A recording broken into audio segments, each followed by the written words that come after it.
Helo na, sy'n mai gobeithio bod chi gyd yn cadw'n iawn yn ystod y cyfnod heriol yma, wrth gwrs da ni wedi cael newyddion calonogol iawn yn ddiweddar, felly mae hynny yn braf iawn, wrth gwrs. Meddwl o'n i, so'n syniad i mi ffilmio fideo cymharol fyr gygan i fod i'n diwrnod rhyngwladol pobl yn Anabl heddiw yma.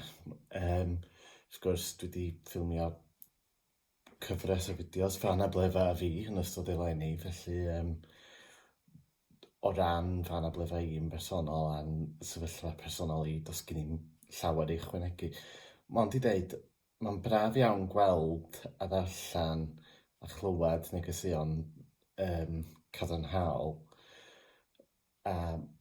Ond y ffaith amdani di hyn, ynde, un peth di deud ydy'r peth yma, ond gweithredu sydd angen, sicrhau tegwch i bawb sydd angen, a gweithredu ar hynny pob dydd, nid yn unig heddiw yma, ond pob diwrnod arall y flwyddyn ynde.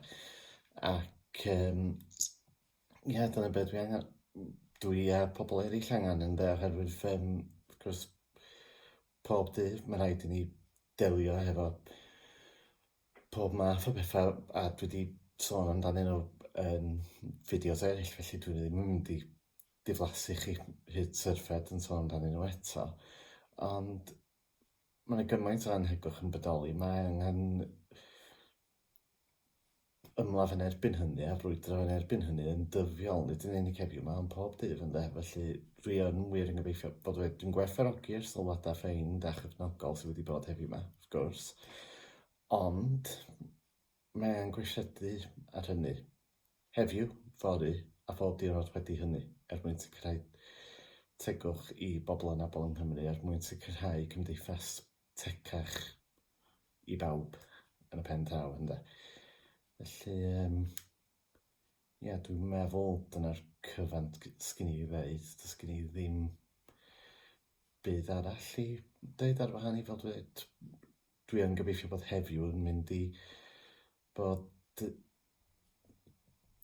mynd i nodi newid o ran y gwedda pobl ac nid jyst rhywbeth ar gyfer heddiw ydy'r holl bositifrwydd yma. Fydd na rhywbeth cadarnhaol yn deillio heddiw yma o fory ymlaen gyda ryw lwc, a swn i wir yn werthfawrogi hynny yn fawr iawn. Felly, ar y nodyn yna, wrth gwrs,